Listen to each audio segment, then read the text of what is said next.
Okay, I know what you're thinking. Hang on, that's not Ross. I'm Tegan and I'm the editor and co-producer of the channel. Ross is currently unwell at home, so I've decided to take over.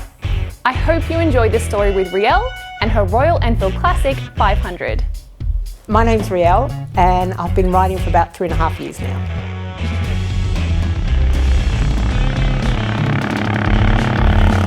I've always loved motorcycles. Wanted to get a bike when I was young and just didn't manage to do it. So after meeting and marrying my current husband, I decided that I think it was about time, and got my license and had a few panic attacks and I love it. I actually started off with a little Honda 125. Initially I sort of thought 125, no, this is fast enough for me. I think it was only within the first month or so I said to my husband, it's not going fast enough. So he changed the sprocket, made it go a bit faster. I went, yeah, this is better, but still not fast enough. So, and then I saw the little Suzuki for sale and I went, I gotta have it. And I absolutely love it. For a 250, it rides real, like it's beautiful to ride. It does a nice speed. It's just so comfortable. It's beautiful. It's a beautiful bike to ride. Since we shot this story, Rielle has upgraded to a stunning blue Royal Enfield Classic 500. Nice.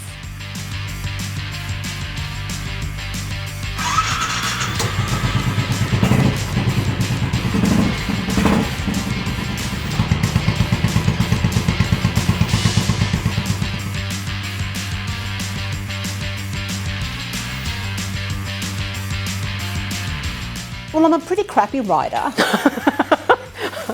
but I haven't fallen off yet, so that's always good. I do a lot of sort of running into town, around town, that sort of stuff. So it's been a lot of short trips, but a lot of short trips. It's like, okay, you know, you can take the car. No, I'm taking the bike. You know, it's like the sun's out. Why should I take, you know, a car? It's still also that feeling of, you know, the cool breeze, and again that freedom and no one else on the road just about, and you know, just being wary of kangaroos of course, but you know, which can be a bit challenging, but yeah, I love it. I love it. Well, I love to challenge myself. The next bike that I have in mind isn't the Indian Scout, the bobber. Initially I was looking on the internet, I was looking at the Indian Dark Horse. Then sort of talking to the guy at the bike shop, he said, oh well, all those accessories, there's the Indian Chief. He pointed it out to me and I went, yeah, no, I can't ride that. It is massive and heavy. I was telling him sort of my experience and what I wanted and all that. He said, well, have you considered the Indian Scout? And I've turned around and looked at it and went, oh, that's me, that's my bike. And then driving home, obviously, you know, the logic kind of started to play up in my mind and I went 250, 1200. Oh, that could be a bit of a problem.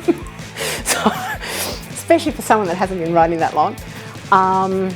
So the Indian Scout is my ideal bike at this point in time, but I think I need to kind of progress up to that. I have a radio show every Monday up at 2MC at CSU. The show is all about community. So things that impact community, issues, you know, just everything about community. And I know a few female motorbike riders in Bathurst, and I thought, why not do a program about female motorbike riders and the community of female bike riders. I put the word out on Facebook. Women from various parts of New South Wales, South Australia, and I remember speaking to one mature-aged lady who lives in South Australia, and she's actually in her 80s and had only recently given up riding a motorbike. And she had been riding, I think, since she was in her late teens, and still the passion in her voice, and you know, it was just absolutely awesome. But in talking to all these women, some had been riding for a long time, but others, like myself, had decided to get the licence later in life due to, you know, family commitments or other commitments. But the one thing that was common with everyone was that passion in their voices and you know, that feeling of, you know, of freedom and being able to do something. What I also found was that they were just so supportive of other women riders, because obviously they'd experienced a lot of difficulties and challenges, and they were all just so supportive, you know. And it's great to be able to pull up, you know, go to the petrol station to fill up the bike, and there's a couple of other people on bikes, and they'll just start talking to you so they know you, you know. And it's that inclusiveness, and it doesn't matter what you ride as long as you ride, you know. And I think that is just so awesome. And for anyone that has ever felt lonely, get out on a motorbike, because you'll have a lot of friends. Yeah, it's a great feeling. To me, riding is a huge help with mental health. I actually work for LifeLine, so I'm a crisis support worker. So I take phone calls from people in crisis, and I do that part-time. And even though, you know, we do debrief with our shift supervisors and all that sort of stuff, and that kind of helps, but never really sort of takes away all that stress. That's when riding a motorbike really, really helps. It really, really does. It just seems to lift a lot of that stress and the burden. Life's woes kind of go out with the breeze, you know, get left behind. And it does wonders for your mental health. Previously, I would have never thought of myself as someone that would drool over a motorbike. But I have been known to drool over a motorbike.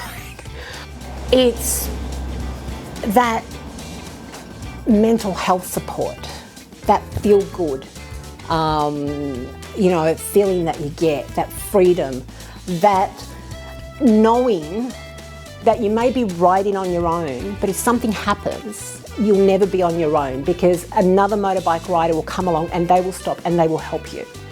You know, so you are never truly on your own.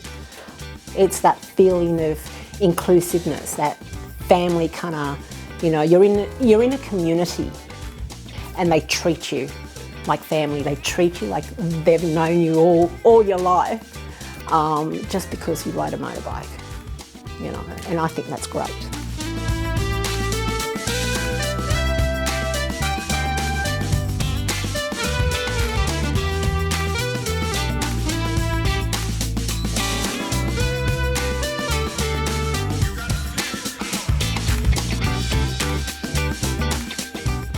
Thanks for watching. Ross may or may not be back next week because I quite like the hosting gig.